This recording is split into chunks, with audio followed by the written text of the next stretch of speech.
तो मेरे प्यारे बच्चों, फिजिक्स 2025 का पेपर कंप्लीट हुआ और बच्चों का रिव्यू क्या था पेपर देने के बाद। तो पेपर बहुत टफ था।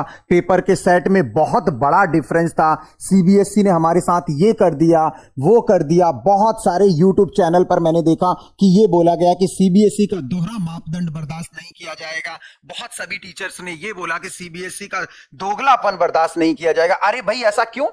ऐसा क्यों बताइए जरा। सीबीएसई कहीं गलत नहीं है मेरे बच्चे। सीबीएसई हर जगह सही है। सीबीएसई ने क्वेश्चन पूछे, लेकिन सीबीएसई ने क्वेश्चन को घुमा कर पूछा।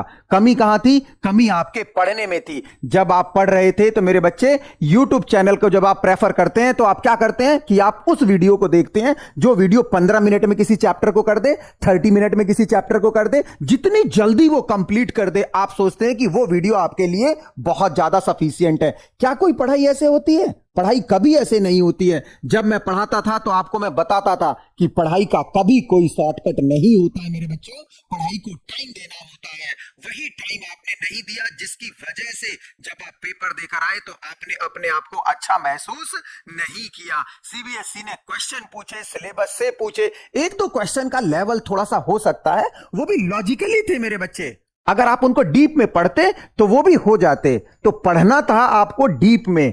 आपने वीडियो वो प्रेफर की जो 15 मिनट में थी, 20 मिनट में थी। जब मैं पढ़ाता था तो मुझे बहुत कमेंट देखने को मिलता था कि आपकी वीडियोस की लेंथ बहुत ज्यादा होती है। अरे भाई, वो ज्यादा नहीं था। पढ़ाते टाइम एक एक टॉपिक को कवर किया जाता था, जिसकी वजह से आज मैं ये कॉन्फिडेंस के साथ बोल पा रहा हूं कि मैंने जो पढ़ाया था वो क्वेश्चन एग्जाम में आया, जिसका सॉल्यूशन मैं आपको, एक एक क्वेश्चन का सॉल्यूशन मैं आपको दिखाने वाला हूं। और जो हमारा रूल है क्वेश्चंस को सॉल्व करने का यहां पर, वो ये है कि जब आप डिस्क्रिप्शन में जाएंगे तो किसी भी क्वेश्चन का सॉल्यूशन जो होगा उसके नीचे मैंने मेंशन कर दिया है। उस सॉल्यूशन में लिंक है वीडियो का, कितने टाइम पर स्क्रॉल करना है, और वहां जाकर आप देख सकते हैं। मेरे बच्चों, प्रत्यक्ष को किसी प्रमाण की जरूरत नहीं होती है। आपको अपने पढ़ने का तरीका बदलना पड़ेगा। और जो आपके जूनियर्स हैं उनको ये मैसेज देंगे कि जब भी आप पढ़ें, डिटेल में पढ़ें, कम टाइम की तरफ मत भागें। ठीक है? तो आइए मैं आपको दिखाता हूं। तो मेरे पास ये जो स्क्रीन पर मैंने रिप्रेजेंट किया हुआ है, एक तरफ तो ये मेरे पास सेट 2 और सेट 3 का पेपर है, और दूसरी तरफ मेरा यूट्यूब का फिजिक्स चैनल है।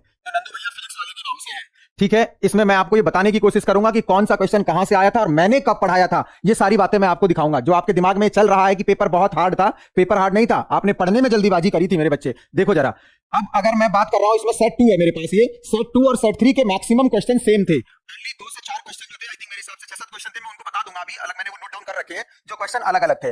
अब अगर हम बात करें, सबसे पहले 5 नंबर वाले क्वेश्चन देखेंगे। तो ये जो हमारा ये सेट 2 का ये जो 33 क्वेश्चन है, जो बच्चे सेट 2 से मैच कर रहे हैं, वो सेट 2 का ये सेम 31 क्वेश्चन था। 31 क्वेश्चन बिल्कुल यही आया था सेट 2 में। अब इसमें क्या बोला गया, देखना जरा। इसमें बोला गया है मेरे बच्चे कि what is the source of force acting on a current carrying conductor placed in a magnetic field, obtain the expression for force acting between two long straight parallel current carrying conductor carrying study current and hence define 1 ampere. ठीक है? दूसरा part है, a point charge q is moving with velocity v in a uniform magnetic field, find the work done by the force on the charge. और तीसरा ये है कि helical trajectory कब होगी, ये बताना है। ये 3 बातें आपसे पूछी गई हैं। तो आओ मैं आपको बताता हूं कि देखो इसमें क्या है मेरे बच्चे। अगर हम समझने की कोशिश करें थोड़ा सा, ये वाला जो क्वेश्चन है आपका, ये अगर आपके पास सेट 3 होता तो सेट 3 में, ये सेट 3 का कौन सा क्वेश्चन है भाई? अगर हम बात करें तो सेट 3 का ये 31 नंबर वाला क्वेश्चन है, ये करा रहा हूं मैं, और सेट 2 में 33 है। अब इसमें आपको 3 बातें पूछी गई थी इस क्वेश्चन में। एक तो आपको फोर्स का डेरिवेशन करना था 2 कंडक्टर के बीच में। दूसरा ये बताना था कि ये फोर्स कैसे लगा, क्या सोर्स होता है। और तीसरा आपको ये बताना था कि अगर कोई चार्ज मूव कर रहा है तो वर्क डन कितना होगा, ये 0 होगा वर्क डन। ठीक है, अभी बताऊंगा मैं आपको। और हेलिकल पाथ कब होगा, जब 0 से ज्यादा होगा और आपका 90 से कम होगा। ये आपको ओनली बताना था, नेसेसरी कंडीशन ट्रेजेक्टरी अगर हेलिकल है तो। अब आओ देखते हैं जरा मेरे बच्चे कि ये कैसे मैंने आपको बताया। आप हमारे इस चैनल में क्या करिए, वीडियो वाला सेक्शन देखिए, और वीडियो वाले सेक्शन में मैग्नेट का 1 शॉट, मैग्नेट का 1 शॉट जब आप ओपन करेंगे ना मेरे बच्चे, तो मैग्नेट के 1 शॉट में आप इसको सीधे लेकर जाइए, स्क्रॉल करिए। पहले तो मैग्नेट का सेक्शन देखिए। जब मैग्नेट का 1 शॉट मिलेगा आपको, तो आप इसको स्क्रॉल करके 3R59 पर लेकर आइए। 3 घंटा 59 पर अगर आप स्क्रॉल करके लेकर आएंगे ना मेरे बच्चे, तो इसमें जो क्वेश्चन पूछा गया है वही एग्जैक्ट आपको इसमें बताने को मिलेगा। 3R59 देखो यहां पर आपके पास, अगर आप स्क्रॉल करेंगे इसको थोड़ा सा, तो इस केस में आपको क्या बताना था, ये डेरिवेशन आ गई स्क्रीन पर। ये डेरिवेशन करनी थी, आप देख लो। आप इसको देख लो, आप जो चिल्ला रहे हो ना कि भाई एक डेरिवेशन नहीं आई थी, एक डेरिवेशन नहीं आई थी, चिल्लाने से नहीं होता है ना मेरे भाई, पढ़ने से होता है ना। आपको पढ़ना था, ठीक है, कहने के लिए तो कुछ भी कह देंगे हम। आप लोग क्या करते हो कि 15 मिनट में चैप्टर मिल जाए, 20 मिनट में अरे मेरे भैया 15 मिनट और 20 मिनट में चैप्टर नहीं मिलता है कोई भी। 15 मिनट में 20 मिनट में अगर पढ़ोगे तो ऐसा ही पेपर होगा जैसा कि करके आए हो। आपको आराम से पढ़ना होता है। मेरे वीडियो पर कमेंट्स होते हैं कि आपकी वीडियो थोड़ी लेंथी होती है। अरे भैया एक एक चीज पढ़ा रहा हूं तो लेंथी तो होगी ना मेरे भाई। देखो ना जरा ये कवर हुआ। अब आइए जरा ये दूसरी बात मैं बताता हूं आपको कि कैसे वर्क डन जीरो हुआ। कैसे वर्क डन जीरो हुआ इस वाले सेक्शन को भी समझ लो। इसको देखने के लिए वीडियो को थोड़ा सा पीछे लेकर आओ। सभी का मैं लिंक शेयर कर दूंगा डिस्क्रिप्शन में, आप वहां से देख सकते हैं कि कौन सा कंसेप्ट कहां यूज हो रहा है और आप आसानी से वहां पर देख सकते हैं, वेरीफाई कर सकते हैं। ठीक है, चलिए जरा देखो जरा, अगर आप यहां पर आएंगे इस कंसेप्ट को देखो, इसमें क्या बताया गया है सही से देखिए। अगर कोई चार्ज पार्टिकल मैग्नेटिक फील्ड में एंटर कर रहा है तो कितना वर्क डन आ रहा है, वर्क डन की वैल्यू जीरो हो रही है। पढ़ाया गया ना सीधे सीधे, kinetic energy constant, work done जो होता है वो जीरो होता है। ये बात आपको बताई गई है और ये आपको देखना था मेरे बच्चे, आसानी से ये देखना था ये। अब इसके बाद आइए जरा, इसके बाद जो नेक्स्ट पूछा गया हेलिकल वाली कंडीशन क्या है, तो थोड़ा सा इसको और स्क्रॉल कर लो भाई, थोड़ा सा और इसको स्क्रॉल कर लोगे तो आपको हेलिकल वाली कंडीशन भी मिल जाएगी। आप इसको थोड़ा सा और स्क्रॉल करेंगे तो आपको हेलिकल की कंडीशन मिल जाएगी कि कब हेलिकल होता है। देखो अगर आप देखेंगे तो हेलिकल की कंडीशन ये बताई गई है व्हेन थीटा ग्रेटर देन 0 और लेस देन 90। यहां से अगर आप देखेंगे ना तो ये हेलिकल वाली कंडीशन है। ये कौन सी कंडीशन है मेरे बच्चे, ये हेलिकल की कंडीशन है। इस तरीके से आप कर सकते थे इसको। अगर आप हेलिकल कंसेप्ट देखना चाह रहे थे कि कब पार्टिकल हमारा हेलिकल पाथ को फॉलो करेगा, तो यही चीजें इसमें बताई गई हैं कि हेलिकल कब करेगा, जब उसका एंगल एक्यूट होगा। पूरे के पूरे आप इस पर 5 नंबर ले सकते थे। अगर आप सेक्शन सेट 3 देख रहे हैं तो सेट 3 में क्वेश्चन नंबर 31 और सेट 2 में क्वेश्चन नंबर 33 ये कंप्लीट हुआ। आगे चलिए अब जरा नेक्स्ट, अगर आप नेक्स्ट देखते हैं 33 के बाद 32, ये देखो भैया 32 का जो बी पार्ट है इसको मैं बताऊंगा, ठीक है ना। 32 का जो बी पार्ट है इसको मैं बताऊंगा आपको कि ये कैसे अटेम्प्ट होता पेपर में। पेपर में किस तरीके से आप अटेम्प्ट करते। अगर आप सेट 3 देख रहे हैं तो सेट 3 में ये क्वेश्चन नंबर 33 है। अगर आप सेट 3 देख रहे हैं तो ये क्वेश्चन नंबर 33 है, और अगर आप सेट 2 देख रहे हैं तो सेट 2 में आपका क्वेश्चन नंबर 32 है, जिसमें बोला गया है what is the difference between an open surface and close surface. ठीक है, अभी बताता हूं मैं इसको, गॉस लॉ से है ये क्वेश्चन। दूसरा है define electric flux through a surface given the significance of the Gaussian surface, a charge outside a Gaussian surface does not contribute to the total electric flux through the surface, why. ये भी question दिखाऊंगा कहां पढ़ाया गया था। और next है a small spherical, एक न्यूमेरिकल वाला पोर्शन है। ठीक है, आइए जरा, अब आपको क्या करना है मेरे बच्चे, आप हमारा इसमें नंदू भैया फिजिक्स वाले चैनल पर जाइए, और नंदू भैया फिजिक्स वाले चैनल में एक लाइव लेक्चर है, आप इस लाइव लेक्चर पर जाइए मेरे बच्चे। लाइव लेक्चर में आप अगर सॉल्व करेंगे तो इसमें मैं आपको अभी दिखाऊंगा कि ये सारी बातें आपको कहां पढ़ाई गई थी। आप ये डे 1 वाला लेक्चर आप करिए, आप इसको स्क्रॉल करके लेकर आइए भाई 30 मिनट पर, और 30 मिनट पर जब आप स्क्रॉल करके लेकर आएंगे तो यहां पर आपको पता चलेगा जो इसमें पढ़ाया गया था ओपन सरफेस और क्लोज सरफेस के बारे में बताया जा रहा है भाई। देखो ये जो है ये पूरी तरीके से ओपन सरफेस और क्लोज सरफेस के बारे में बताया जा रहा है। अगर आपको मैंने लिंक शेयर कर दिया है डिस्क्रिप्शन में, आप वहां से जाइए और देखिए ये पूरी तरीके से ओपन सरफेस और क्लोज सरफेस, और जो एलिमेंट्री सरफेस ड्रॉ करना था वो ये रहा डीएस वेक्टर, ये ड्रॉ करके दिखाना था ना, ड्रॉ एलिमेंट्री सरफेस वेक्टर। ठीक है भाई, तो इसमें तो कोई दिक्कत नहीं थी यार। अच्छा, दूसरा कह रहा है डिफाइन इलेक्ट्रिक फ्लक्स। चलो भैया इसको भी डिफाइन करके दिखा देता हूं मैं, इसको भी डिफाइन करके दिखा देता हूं कि इलेक्ट्रिक फ्लक्स कहां बताया गया था। तो इसको बिल्कुल लियाओ वीडियो को 7 पर, टाइम सारे मैंने डिस्क्रिप्शन में शेयर कर दिए हैं मेरे बच्चे, टाइम जो है सारे के सारे वो डिस्क्रिप्शन में शेयर कर दिए हैं। यहां पर अगर आप देखोगे तो इलेक्ट्रिक फ्लक्स की डेफिनेशन थी, अगर आप इसको देखेंगे सही से तो ये क्या बताया जा रहा है मेरे बच्चे, इलेक्ट्रिक फ्लक्स की डेफिनेशन बताई जा रही है। तो ये वाला पार्ट कंप्लीट हुआ, डिफाइन इलेक्ट्रिक फ्लक्स। अब देखो जरा इसके बाद फिर क्या है, give the significance of Gaussian surface and a charge outside the Gaussian surface does not contribute to the total electric flux. देखो भैया इसको भी मैं बता देता हूं, ये भी आपको मैं दिखाता हूं। ये जो क्वेश्चन है इसको 34 मिनट पर लेकर जाइए वीडियो को, 34 मिनट पर मेरे बच्चे, और फिर आपको एग्जैक्ट यही क्वेश्चन मिलेगा। 34 मिनट 30 सेकंड पर लेकर आइए इस वीडियो को। तो जब आप 34 मिनट 30 सेकंड पर लेकर आएंगे, जिसका लिंक मैंने डिस्क्रिप्शन में भी शेयर कर दिया, देखना स्क्रीन पर कौन सा क्वेश्चन आ रहा है। अगर आपको ये स्क्रीन पर ये क्वेश्चन नजर आ जाए जिसमें क्या बोला गया है, इसमें जस्ट थोड़ा सा वेट कर लीजिए, क्वालिटी को मैं बेटर कर देता हूं। अभी क्वालिटी जो है आपकी ये बेटर हो जाएगी तो और आपको सही दिखेगा, प्रॉपर तरीके से 720 में कर देते हैं तो आपको ये प्रॉपर दिखेगा। अब देखिए जरा मेरे बच्चे, अब आपको प्रॉपर दिखेगा ये। इसमें क्या बोला गया इस क्वेश्चन को देखो, how much electric flux through a close surface due to a charge lying outside the close surface. अरे भैया यही तो बोल रहा है ये कि अगर कोई हमारे पास क्या है, a charge outside a Gaussian surface does not contribute to the electric surface, why. मेरे भैया वही तो है ना ये question, how much electric flux through a close surface. आप लोग ने पढ़ा नहीं सही से ना, आप लोग, वही मैं बार बार बोल रहा हूं कि जल्दी जल्दी के चक्कर में आप लोग रहे। जल्दी का यार कुछ नहीं होता है, जल्दी के चक्कर में रहोगे तो मामला गड़बड़ होगा। आओ मैं ये वाला न्यूमेरिकल भी दिखाता हूं जिसमें ये बोला गया है a small spherical shell S1 has point charge Q1 Q2, इस तरीके से बोला गया है। अब इसको देखो, अगर आप हमारी इस वीडियो को थोड़ा सा और आगे करेंगे तो इसमें मेरे बच्चे क्या है, आपको ना दो सरफेस से यहां पर क्या दे रखा है, फ्लक्स दे रखा है। तो दो सरफेस से फ्लक्स की इक्वेशन लिखेंगे ना आसानी से। देखो इसमें अगर आप देख बिल्कुल इस तरीके से दो सरफेस S1 S2 है। इसमें क्या था कि Q1 Q2 चार्ज दिया हुआ था, लेकिन अगर आप अपने वाले इस क्वेश्चन में देखेंगे तो इसमें Q1 Q2 Q3 Q4 मैंने रेशियो के टर्म में कराया है। और इसमें क्या बोला गया है, इसमें ये बोला गया है कि दोनों से जो फ्लक्स पास हो रहा है वो फ्लक्स जो है S2 की वैल्यू S1 से 4 टाइम्स है, तो मतलब रेशियो ही हो गया। तो जब आपको रेशियो दिया है तो आपसे चार्ज पूछा गया है इस वाले क्वेश्चन में। देखो भाई, आप आसानी से देख सकते थे यार, कराए हुए क्वेश्चन से मेरे बच्चे। तो कहने का मतलब 5 नंबर का वो वाला क्वेश्चन और 5 नंबर का ये वाला क्वेश्चन, दोनों क्वेश्चन अटेम्प्ट हुए। अब हम लोग चलते हैं नेक्स्ट 31 नंबर पर। और 31 नंबर का जो क्वेश्चन है मेरे बच्चे, आइए जरा, सेट 2 में हमने 32 कंप्लीट किया। अब हम आ रहे हैं 31 की तरफ। सेट 2 चल रहा है हमारा, ये सेट 2 में 31, सेट 2 में 31। और अगर आप सेट 3 में देखेंगे इस क्वेश्चन को, तो सेट 3 में मेरे बच्चे ये कितना है, सेट 3 में आपको ये 32 नंबर पर मिलेगा। तो आइए जरा इस क्वेश्चन को रीड कर लेते हैं। वैसे तो ये प्रिज्म वाला कहोगे तो प्रिज्म वाला भी मैं दिखा दूंगा, लेकिन मैं सीधे चल रहा हूं इस वाले क्वेश्चन पर, इंटरफेरेंस वाले क्वेश्चन पर चल रहा हूं सीधे। आइए जरा, light consisting of two wavelength, light, इसको पॉज करो थोड़ा सा। Light consisting of two wavelength 600 nanometre and 800 nanometre is used to obtain interference fringes in double slit experiment. The screen is placed 1 meter away from the slit and 1 mm apart. Calculate the distance of the third bright on the screen from the central for wavelength इतना।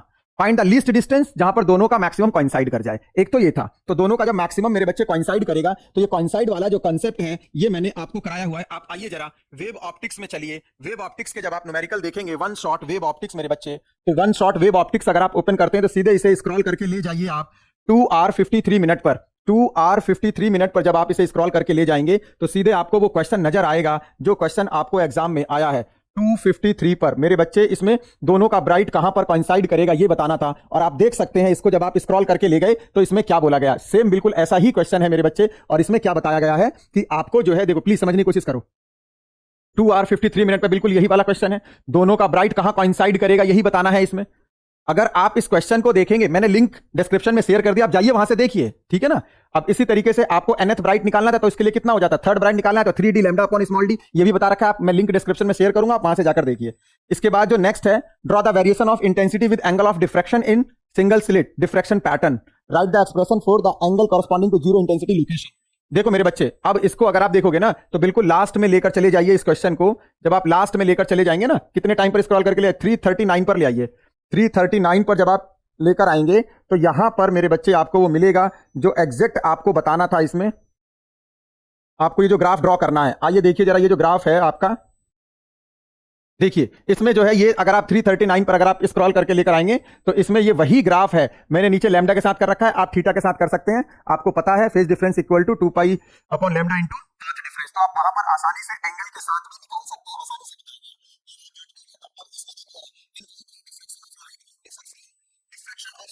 तो इसमें आप लोग wavelength देख सकते हो। जो wavelength है हमारा लाइट वेव का जो वेवलेंथ होता है, ये किस ऑर्डर का होता है विजिबल रेंज में। साउंड वेव का वेवलेंथ काफी हमारा क्या होता है, साउंड वेव का वेवलेंथ अगर देखेंगे तो काफी कम होता है। तो उसके अकॉर्डिंग जो है आप लोग इसमें देख सकते हैं कि किस हिसाब से अगर हम कैलकुलेट करना चाहें तो उसको कर सकते हैं, ठीक है। ये वाला पैटर्न थोड़ा सा परेशान कर सकता था आपको, बट अगर आप दिमाग लगाते तो ए ग्रेटर देन लैम्डा अगर होगा तो उस ए मतलब साइज ऑफ अपर्चर, ज्यादा डिफ्रैक्शन की बैंडिंग होती थी, तो ये थोड़ा सा कांसेप्ट इसमें लग सकता था। चलिए अब हम लोग जो है आगे की तरफ चलते हैं। ये हमारे तीनों पार्ट हुए मेरे बच्चे। अब अगर आप देखें जरा, ये तीनों पार्ट हो गए। अब आ जाइए जरा इस पर, केस स्टडी पर आ जाइए। जब आप केस स्टडी की बात करेंगे मेरे बच्चे, केस स्टडी को देखिए जरा।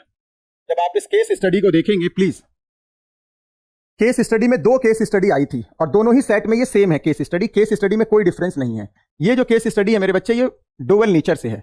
पहले में क्या बोला गया, पहला पार्ट जो है, the straight line graph obtain from two metal से जो स्ट्रेट लाइन मिल रहा है ये क्या करेगा, coincide with each other, are parallel to each other. क्या जाएगा, पैरेलल जाएगा। क्यों जाएगा पैरेलल, क्योंकि आपका क्या होता है, स्लोप जो होता है वो कांस्टेंट होता है जिसकी वैल्यू h अपॉन e होती है। वैल्यू ऑफ प्लैंक्स कांस्टेंट कितना होता है, इसके लिए अगर हम प्लैंक्स कांस्टेंट की वैल्यू को अगर फाइंड आउट करना चाहें तो वैल्यू ऑफ प्लैंक्स कांस्टेंट कितना आएगा, इसमें आप स्लोप निकालिए। देखो जरा इधर, अगर आप देखेंगे आपको स्लोप दे रखा है इसमें, this is a straight line of slope m।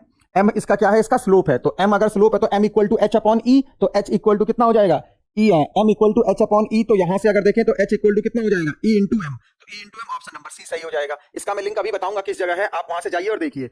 The intercept on y axis and v naught axis of the graph are respectively. भैया जो हमारा फ्रीक्वेंसी वाला एक्सिस है उस पर तो वो थ्रेशोल्ड फ्रीक्वेंसी को बताता है जो कि न्यू नॉट है, और बाकी work function upon E, work function upon E that is H nu upon E. ये हमारा ऑप्शन बिल्कुल सही होता। इस तरीके से पहला जो ऑप्शन है, इस तरीके से अगर हम इसका जो नेक्स्ट पार्ट देखें मेरे बच्चे, तो नेक्स्ट पार्ट में क्या बोला गया है, when the wavelength of photon is double wavelength को अगर डबल कर दोगे तो how many times the wave number and frequency become respectively. तो वेव नंबर क्या होता है? वेव नंबर होता है मेरे बच्चे रेसिप्रोकल ऑफ वेवलेंथ। तो अगर आप वेवलेंथ को डबल करोगे तो वेव नंबर 1/2 हो जाएगा। तो 1/2 अगर आप ऑप्शन देखेंगे तो सी में है और बी में है, तो वेव नंबर तो 1/2 हो गया। और इसी के साथ साथ अगर आप फ्रीक्वेंसी देखेंगे तो फ्रीक्वेंसी क्या होती है? इनवर्सली प्रोपोर्शनल होती है, बिकॉज फ्रीक्वेंसी और वेवलेंथ का प्रोडक्ट हमारा कांस्टेंट रहना चाहिए। तो अगर आप क्या कर रहे हैं, वेवलेंथ को डबल कर रहे हैं तो फ्रीक्वेंसी को क्या करना पड़ेगा? हाफ। तो ऑप्शन नंबर बी सही हो जाता है। ठीक है, इसी तरीके से आप इसको भी देख सकते थे, द मोमेंटम ऑफ फोटोन इतना दे रखा है, आपको क्या करना था? वेवलेंथ फाइंड आउट करना था। वेवलेंथ आसानी से फाइंड आउट हो जाता है इसमें। अब ये केस कहां सॉल्व किया गया है ये मैं आपको दिखा दे रहा हूं। ये जो केस है ये किस जगह पढ़ाया गया है मेरे बच्चे? ये दोनों में, सेट 2 में और सेट 3 दोनों में कॉमन है। तो अगर आप इसको देखेंगे ना मेरे बच्चे, तो डुअल नेचर में आप चलिए, डुअल नेचर का वन शॉट डालिए जरा। अगर आप यहां पर डुअल नेचर का वन शॉट देखना चाहते हैं मेरे बच्चे, तो यहां चल के देखिए, डुअल नेचर डालिए इसमें। और उसके बाद आप अगर चलेंगे तो हमने ये पूरा स्टडी किया था इसका, और उस स्टडी में आपको ये पूरा बताया गया था, कट ऑफ पोटेंशियल और फ्रीक्वेंसी का ग्राफ बताया था मैंने वहां पर। आप इसको स्क्रॉल करके ले आइए 1 hour 16 मिनट पर, 1 hour 16 मिनट पर अगर आप इसको ले आएंगे मेरे बच्चे तो एग्जैक्ट वही टॉपिक डिस्कस होगा जो आपसे पूछा गया। देखिए अब इसी पर ये केस स्टडी है, ये जो केस स्टडी है ये पूरा अगर आप यहां से देखेंगे ना तो सारे के सारे ये क्वेश्चंस एक एक क्वेश्चंस हो जाएंगे, यहीं पर है ये केस स्टडी पूरा का पूरा। ठीक है, आसानी से आप कर सकते, पूरा डिटेल में मैंने बता रखा था। तो ये भी अटेम्प्ट हो जाता। कहां पेपर टफ है बताओ? आप लोग कह रहे हो पेपर टफ है, बताओ ना मेरे को कमेंट सेक्शन में, पेपर कहां टफ है?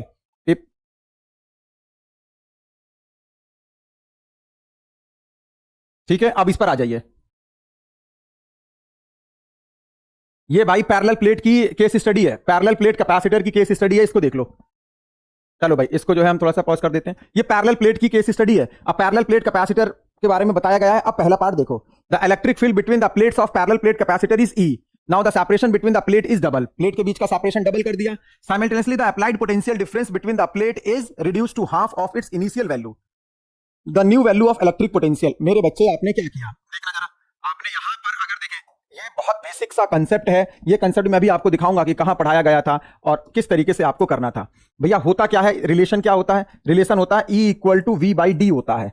अब क्या किया गया, पहले तो E था, अब सेपरेशन को डबल कर दिया, तो D को डबल कर दिया, तो उसके साथ साथ पोटेंशियल को क्या कर दिया, पोटेंशियल डिफरेंस को हाफ कर दिया। तो मेरे बच्चे अब आप एक एक बार बताओ, E equal to potential half हो गया, सेपरेशन डबल हो गया, तो इसका मतलब इलेक्ट्रिक फील्ड 1/4 हो जाएगा यार, E/4। ऑप्शन नंबर सी सही होता अगर आपको फॉर्मूला पता होता तो, बहुत आसान।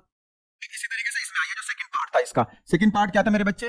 इसमें बोला गया है a constant electric field is to be maintain between the two plates of capacitor whose separation D changes with time. ठीक है, which of the graph correct depict the potential difference V to be the applied potential difference between as the function of separation D to maintain the constant electric field। मतलब ये हुआ E equal to आपका क्या है भाई? E equal to आपका मेरे बच्चे, अभी देखा आपने V/D है, अब E को मेरे को कांस्टेंट रखना है, तो अगर D इंक्रीज हो रहा है तो उसी रेशियो में V भी इंक्रीज करो, तो ये जो ग्राफ नंबर आपका D होता, ये ग्राफ नंबर D आपका 100% सही होता। थोड़ा सा लॉजिक लगाना था इसमें। इसी तरीके से मेरे बच्चे नेक्स्ट वाला जो पार्ट है उसको भी देख लो। इसमें क्या बोला गया है देखना जरा, in the above figure PQ are the two parallel plate of capacitor, plate Q is at positive with respect to the plate P, Mn is an imaginary line, Mn जो है ये imaginary line है, draw perpendicular to the plates, which of the graph shows the correctly the variation of the variation of the magnitude of electric field strength E along the line Mn। भैया एक बात बताओ यार, ये Mn है, अगर मैं इलेक्ट्रिक फील्ड बनाऊंगा तो इलेक्ट्रिक फील्ड मेरा बच्चा क्या होता है? पॉजिटिव से नेगेटिव की तरफ होता है इलेक्ट्रिक फील्ड, पॉजिटिव से नेगेटिव की तरफ होता है। और इलेक्ट्रिक फील्ड जो होगा, अगर हम इलेक्ट्रिक फील्ड की बात करें तो इलेक्ट्रिक फील्ड कितना होता है? सिग्मा अपॉन एप्सिलॉन नॉट, हर जगह कांस्टेंट ही होता है। तो इलेक्ट्रिक फील्ड का वेरिएशन क्या आ जाएगा? ऑप्शन नंबर सी होता। भाई electric field sigma upon epsilon not होता है, तो ये तो इलेक्ट्रिक फील्ड कांस्टेंट रहता है यार। कॉमन सेंस लगाना था आपको। कहां पेपर टफ है ये बताओ ना मेरे को, पेपर ये टफ है ये। आप लोग सीधे सीधे रेक्टिफिकेशन लगाते हो ना यार, इस वजह से दिक्कत है ना ये। अब आइए जरा प्लीज प्लीज हम थोड़ा सा आगे की तरफ चलते हैं मेरे बच्चे, प्लीज समझने की कोशिश करो जरा। देखो जरा ये वाला अगर हम क्वेश्चन देख लें, इस वाले क्वेश्चन को, इसका हम और वाला पार्ट देख लो। A metal of dielectric constant K is filled within parallel plate, capacitor of capacitance C, the new capacitance K time हो जाता है, C इंटू K कर देते, आंसर बिल्कुल सही होता।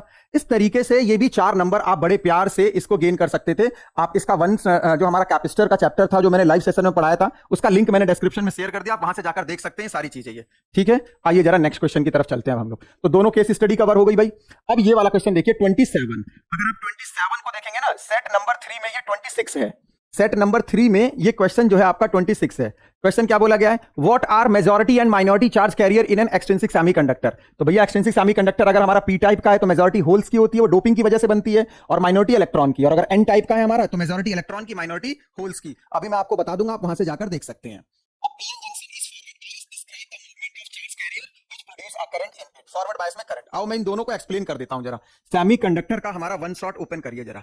जब आप सेमीकंडक्टर का मेरे बच्चे वन शॉट ओपन करेंगे तो सेमीकंडक्टर के वन शॉट में प्लीज देखो जरा, अगर आप वीडियोस वाले सेक्शन में जाते हैं तो वीडियोस वाले सेक्शन में जाने के बाद आपको सेमीकंडक्टर का वन शॉट ओपन करना है, और सेमीकंडक्टर के वन शॉट में लिंक मैं डिस्क्रिप्शन में शेयर कर दूंगा सारे क्वेश्चनों के। तो अगर आप इसमें सेमीकंडक्टर वाला पोर्शन देखें तो सेमीकंडक्टर वाले में आप इसे स्क्रॉल करके 1:31 पर लेकर आइए। ये सारी चीजें एग्जैक्ट टाइम के साथ मैं आपको सारी चीजें बताऊंगा। तो यहां पर अगर आप इसे स्क्रॉल करके यहां पर ले आते हैं तो इस तरीके से अगर आप यहां देखेंगे तो यहां पर यही बताया जा रहा है मेरे बच्चे कि किस तरीके से इलेक्ट्रॉन और होल्स अलग अलग होते हैं नंबर में, ठीक है ना। अगर आप यहां स्क्रॉल करेंगे तो मेजॉरिटी माइनॉरिटी का ही कॉन्सेप्ट यहां बताया जा रहा है कि डोपिंग के बाद कैसे यहां पर इलेक्ट्रॉन बने ज्यादा और कैसे यहां पर होल्स कम हुए। तो ओवरऑल जो इलेक्ट्रॉन्स होंगे इसकी मेजॉरिटी हो जाएगी और होल्स की माइनॉरिटी, यही बताया जा रहा है, ठीक है। इसके बाद देखो ये वाला, अ PN junction is in forward bias, describe the movement. Forward bias में मूवमेंट कैसे दिखाया जाता है, 2 hour 21 पर जब आप लेकर चलेंगे तो आपको ये दिखेगा कि किस तरीके से फॉरवर्ड बायस में आपको जो है मूवमेंट बताया गया है चार्ज कैरियर का। 2 hour 21 पर जब आप लेके चल, देखो यहां पर ये आपको फॉरवर्ड बायस में देखो ये आराम से, अगर आप इसको समझेंगे ना 2 hour 21 पर, तो ये बाइसिंग बता दी। और बाइसिंग बताने के बाद अगर हम देखें तो इसका जो मूवमेंट है 2 hour 31, थोड़ा सा और आगे की तरफ लेकर चलिए, थोड़ा सा और आगे की तरफ लेकर चलेंगे तो ये देखो मेरे बच्चे, यहां पर देखो, यहां पर ये क्या बताया गया है, यहां पर मेरे बच्चे अगर आप देखेंगे तो ये जो है पर्टिकुलर मूवमेंट बताया जा रहा है कि जब आपने ये बाइसिंग की है तो बाइसिंग करने से जो मूवमेंट हो रहा है वो मूवमेंट बताया जा रहा है। आप देखो यहां पर पॉजिटिव कनेक्ट है, यहां पर नेगेटिव, ये एरो जो बनाए गए हैं छोटे छोटे, ये क्या बताए जा रहे हैं, मूवमेंट ऑफ चार्ज कैरियर। देखो पॉजिटिव, आप आसानी से कर सकते थे इस क्वेश्चन को भी। और ये वाला अगर आप देखते ना, इस टाइप के क्वेश्चन को भी डायनेमिक रेजिस्टेंस को बता रखा है, ये भी मैं बता देता हूं। थोड़ा सा वीडियो को स्क्रॉल करके आप थोड़ा सा अगर आप वीडियो को स्क्रॉल करके 250 पर लेकर जाइए प्लीज। ये मैंने डाटा तैयार कर रखा है अपने पास कि कितने टाइम पर है, तो इसीलिए मेरे को थोड़ा सा देखना पड़ जा रहा है, ठीक है मेरे बच्चे, वो देखना पड़ेगा ना, तभी तो काम होगा सही से। अब आप इसको लेकर आइए 250 पर। तो जब आप 250 पर लेकर आएंगे तो आपको एग्जैक्ट वो क्वेश्चन नजर आ जाएगा जो कराया गया है। देखिए ग्राफ का क्वेश्चन है, सीधे इसमें क्या बोला गया है, the figure shows the characteristic curve of junction diode determine the DC AC resistance of the diode. मतलब पूरा का पूरा यहां भी माइनस का 0.6 पर बताया गया है, तो यहां माइनस का 0.6 पर निकाल सकते थे। माइनस के 0.6 में रिवर्स बायस है, ऑलमोस्ट करंट की वैल्यू 0 है, ठीक है ना। तो आप इस तरीके से आप निकाल सकते थे इसमें, बाकी तो कोई दिक्कत नहीं थी इसमें। अगर आप एस्टिमेट करते इसमें तो इस तरीके से कर सकते थे, और पॉजिटिव पर अगर निकालते तो पॉजिटिव पर हो जाता। तो ये कंसेप्ट भी कराया गया है। तो इसका मतलब ये जो सेट 3 वाले हैं मेरे बच्चे, सेट 3 वालों के लिए 26 था। अब हम लोग चलते हैं मेरे बच्चे क्वेश्चन नंबर 26 पर। ये वाला देखो जरा, ये वाला जो क्वेश्चन है मेरे बच्चे, एग्जैक्ट यही क्वेश्चन आपको मैं दिखाऊंगा। अब ये जो सेट 3 वाले हैं, सेट 3 वालों के पास ये 27 नंबर है ये क्वेश्चन का, और सेट 2 वालों का 26 है, सेम है ये। तो अगर आप देखेंगे इस वाले क्वेश्चन को, देखो 3 नंबर में ये वाला क्वेश्चन अटेम्प्ट कर सकते थे आप। 2 infinitely long conductor kept x x y y, मतलब एक एक्स एक्सिस के लॉन्ग है, एक वाई एक्सिस के लॉन्ग है, carrying current I1 and I2, ठीक है, respectively. The find the magnitude and direction of the net magnetic field produced at point PXY, मतलब P है, P का कोऑर्डिनेट XY। आओ मैं इसको दिखाता हूं। मैग्नेट का हमारा वन शॉट ओपन करिए, मैग्नेट का वन शॉट ओपन करिए। जब आप इसमें जाएंगे मेरे बच्चे तो इसमें जो होगा हमारा वीडियो वाला सेक्शन, और इसमें जब मैग्नेट को ओपन करेंगे भाई, तो मैग्नेट के वन शॉट में ये रहा, यहां पर ये न्यूमेरिकल एग्जैक्ट आपको यही न्यूमेरिकल देखने को मिलेगा जो आपने, प्लीज इधर आइए जरा आप, अगर आप इसको स्क्रॉल करके लेकर आते हैं 159 पर, 159 पर, ये एग्जैक्ट 159 पर ही जा रहे हैं हम लोग, 159 पर अगर आप इसको स्क्रॉल करके मेरे बच्चे 159 पर लेकर आएंगे तो आपको वो क्वेश्चन मिलेगा जो इसमें पूछा गया है आपसे। देखिए जरा थोड़ा सा और आगे कर लीजिए, 159 ये रहा एग्जैक्ट मेरे बच्चे, ये रहा ये क्वेश्चन। और आप इस क्वेश्चन को बड़े प्यार से रीड कर सकते हैं, इस क्वेश्चन को बड़े प्यार से रीड कर सकते हैं और देख सकते हैं इस क्वेश्चन में क्या है। इस क्वेश्चन में एग्जैक्ट वही है कि 2 वायर है, I1 I2 करंट, और आपको P पर मैग्नेटिक फील्ड निकालना है, और P का कोऑर्डिनेट A B है। अब की बार यहां पर P का कोऑर्डिनेट X Y है। देखो ना यार कहां टफ है, ये कराया हुआ क्वेश्चन है या नहीं है, देखिए आप आसानी से। आप लोग इन चीजों को बेटा कर सकते थे। आप लोगों ने गलती पता है क्या की है, गलती आपने की कि आप लोग वीडियो वो पसंद करते थे जो बहुत छोटी छोटी होती थी। इस वजह से समस्याएं हुई है ना मेरे बच्चे, इसी वजह से समस्या हुई है, और कोई प्रॉब्लम नहीं है, ठीक है। चलिए तो कोई बात नहीं, अब आगे की तरफ चलते हैं थोड़ा सा, आइए मेरे बच्चे थोड़ा सा और आगे की तरफ चलते हैं। नेक्स्ट 26 हो गया, अब आ जाइए जरा 25 पर। 25 पर इसका मैं लिंक अभी डिस्क्रिप्शन में शेयर कर दूंगा भाई, जाकर देख सकते हैं कि इलेक्ट्रोमैग्नेटिक वेव कैसे प्रोड्यूस होती है। उसके साथ साथ electromagnetic wave travelling vertically upward direction में जा रहा है। इलेक्ट्रिक फील्ड वेक्टर जो है वो वेस्ट में है, और which direction the magnetic field vector, अगर ये वेस्ट में है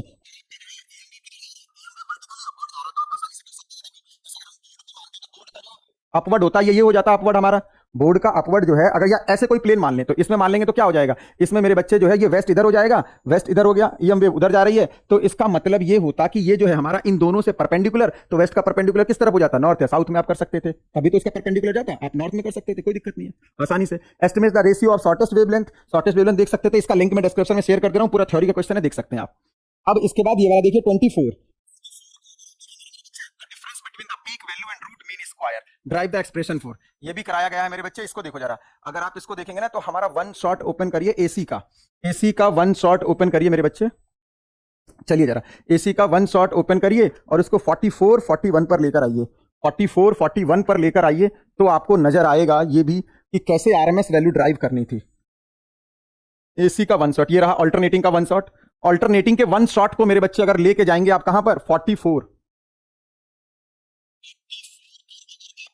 एग्जैक्ट वही वैल्यू पढ़ाई गई है जो उसमें पूछा गया है। आरएमएस वैल्यू का डेरिवेशन जो है, आरएमएस वैल्यू का क्या देखो ये इस तरीके से मेरे बच्चे, ये पूरा रूट मीन स्क्वायर और इफेक्टिव वैल्यू। अब इसकी डेरिवेशन भी आगे मैंने करके बता रखा है, हीट वाले कॉन्सेप्ट से भी बता रखा है कि हीट से कैसे देख सकते थे, और इसका एक जनरल कॉन्सेप्ट भी बता रखा है, लिंक मैं डिस्क्रिप्शन में शेयर कर रहा हूं, आप जाइए देखिए, बड़े प्यार से आप कर सकते थे इसको भी, ठीक है ना।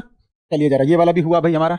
अब आते हैं 23 पर, 23 पर मेरे बच्चे ये क्या है, when a parallel beam of light, ये जो 23 है ना, आप जो हमारे जो सेट 3 वाले बच्चे हैं, सेट 3 वाले बच्चों के लिए जो 23 है, ये कौन सा क्वेश्चन है, जस्ट वेट, ये जो है हमारा सेट 3 जो है, इसमें सेट 3 के बच्चों के लिए जो सेट 2 का 22 क्वेश्चन है, ये कौन सा बैठेगा भाई, देखो भाई इसमें अगर आप आते हो तो 28, सेट 3 वालों के पास ये 28 है, तो सेट 3 वालों के पास ये 28 है। अभी हम लोगों ने रे ऑप्टिक्स का लाइव सेशन किया था एग्जाम से पहले, उसमें आइए जरा, रे ऑप्टिक्स का हमने जब लाइव सेशन किया था तो उसमें मैंने ये सारी बातें बताई हुई हैं। आइए जरा इसको हम लोग चलते हैं लाइव सेशन किसका, रे ऑप्टिक्स का। तो जब रे ऑप्टिक्स का लाइव वाले सेक्शन में चलिए, अभी आपको ये नजर आ जाएगा कि किस तरीके से ये बेसिकली अपरेंट डेप्थ से है ये कॉन्सेप्ट। तो रे ऑप्टिक्स का जो हमारा लाइव सेशन था, इसको आप लोग देखिए, ये रहा रे ऑप्टिक्स का लाइव सेशन, आप जाइए वहां से देख सकते हैं, इसका लिंक मैं डिस्क्रिप्शन में शेयर कर दूंगा, और आप इसे लेकर आइए थोड़ा सा आगे, कितने पॉइंट पर अगर आप इसे लेकर आते हैं प्लीज प्लीज देखिए, अगर आप इसको स्क्रॉल करके लेकर आते हैं 532 पर, 532 पर बिल्कुल यही कॉन्सेप्ट 532 यही चल रहा है। इसमें जो बैंडिंग है, जो अपरेंट डेप्थ है, एग्जैक्ट वही है कि जब आप किसी स्ट्रॉ को किसी पानी के अंदर डालेंगे तो वो बैंड होता हुआ नजर आएगा, वो बैंड नहीं हो रहा है, एग्जैक्ट उसमें रिफ्रैक्शन फिनोमिना हो रहा है, जिसका आप रे डायग्राम यहां पर बता सकते थे कि इसमें ये एक्चुअल में ऐसा क्यों हो रहा था। देखो भाई एक्चुअल में ये किस तरीके से ये बैंड हो रहा था, प्लीज देखिए, ये जो रे डायग्राम था, ये रे डायग्राम बनाकर आपको समझाना था, तो ये चीजें क्यों बताई गई थी, ये इसी वजह से तो बताई गई थी, एग्जाम से पहले का लाइव सेशन है, इसका मतलब काफी इंपॉर्टेंट चीजें बताई गई थी कि कैसे बैंडिंग हो सकती थी। इसके बाद इसमें एक बोला गया है, क्या बोला गया इसमें हमारा, कहा गया नेक्स्ट, इसमें एक और पार्ट है भाई, इसमें जो नेक्स्ट पार्ट है वो बोला गया है कि explain the transmission of optical signal through an optical fibre with the help of diagram. Diagram के हेल्प से अगर हम चलें टीआईआर वाले में, देखिए भाई टीआईआर वाले का अगर हम देखें तो वीडियोस में चलिए, वीडियोस में जाने के बाद मेरे बच्चे एक टीआईआर का हमारे पास वन शॉट था, हम टीआईआर के वन शॉट को अभी देख लेते हैं। टीआईआर का जो वन शॉट है, यहां से अगर आप देखेंगे ना तो आपको ये रहा, यहां से अभी ये क्वेश्चन में दिखाता हूं कि ऑप्टिकल फाइबर किस जगह पढ़ाया गया है। एग्जैक्ट ऑप्टिकल फाइबर आप कर सकते थे 1 hour 25 मिनट। इसको थोड़ा सा स्क्रॉल कर दीजिए, ये थोड़ा सा चैनल मोनेटाइज हो चुका है, तो ये यूट्यूब की वीडियोस पॉलिसी जो कि,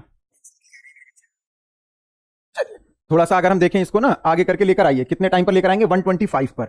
अगर आप 125 पर इसको स्क्रॉल करके देखेंगे ना मेरे बच्चे, तो 125 पर एग्जैक्ट वही चीज है जो आपके एग्जाम में पूछी गई है, जो आपके एग्जाम में पूछी गई है, एग्जैक्ट वही चीज मैंने यहां पर बता रखी है। देखो भाई ये क्या बता रखा है, इसको आप देखिए जरा, क्या है ये बताइए।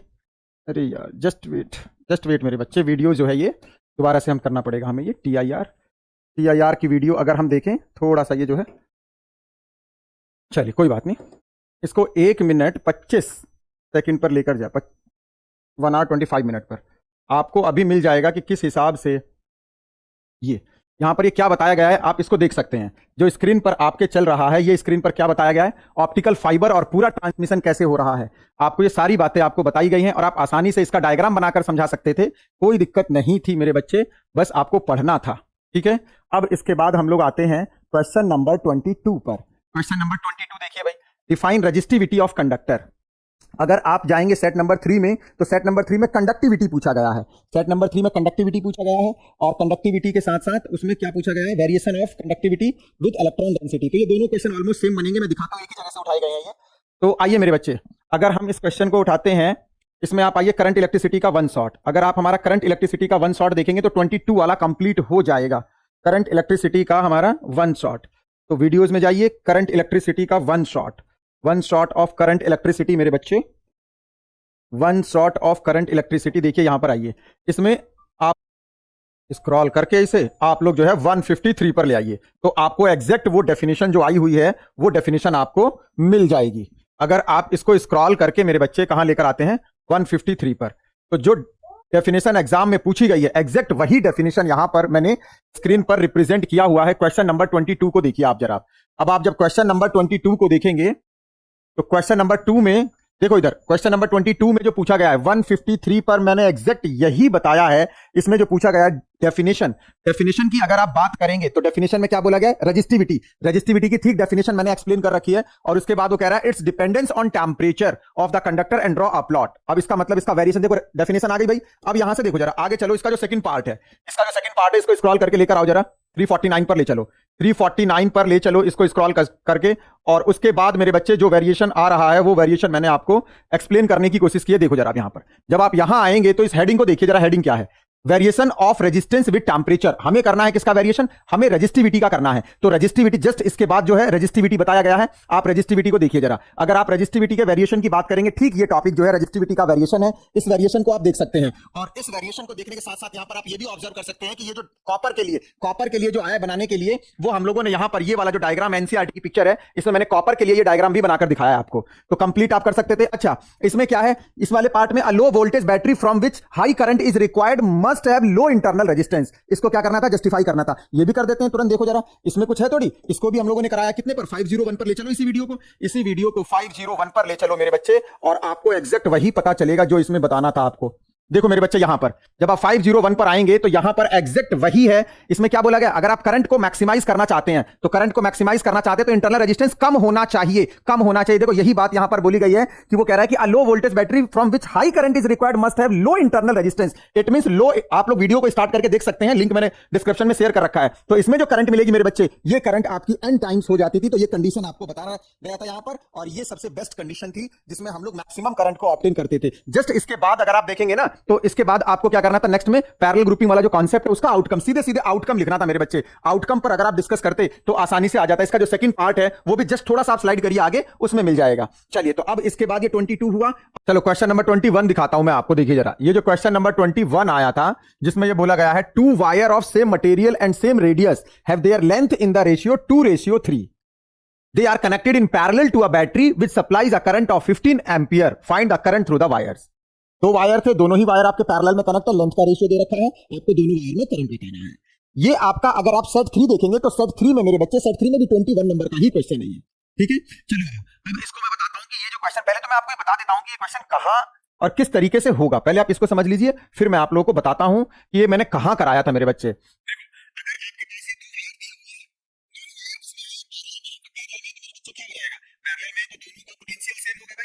पैरेलल में पोटेंशियल सेम, तो यहां से क्या हो जाएगा, I1 R1 equal to I2 R2। अब यहां से मेरे बच्चे I1 upon I2 equal to कितना आ गया, R1 अपॉन R2 आ गया।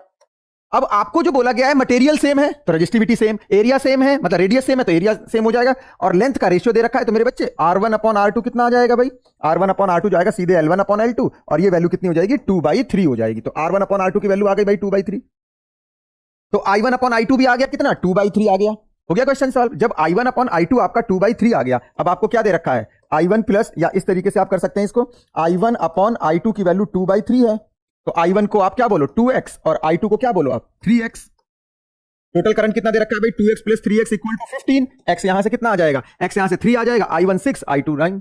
बहुत सिंपल, इस तरीके से आप कर सकते थे। अब देखो जरा ये क्वेश्चन मैंने कहां कराया। अगर आप करंट इलेक्ट्रिसिटी के 1R23 पर लेकर जाओ, इसको 1R23 पर अगर आप लेकर जाते हैं मेरे बच्चे, इसको स्क्रॉल करके करिए जरा, 1R23 पर अगर आप लेकर आएंगे ना तो आपको एग्जैक्ट यही क्वेश्चन मिलेगा।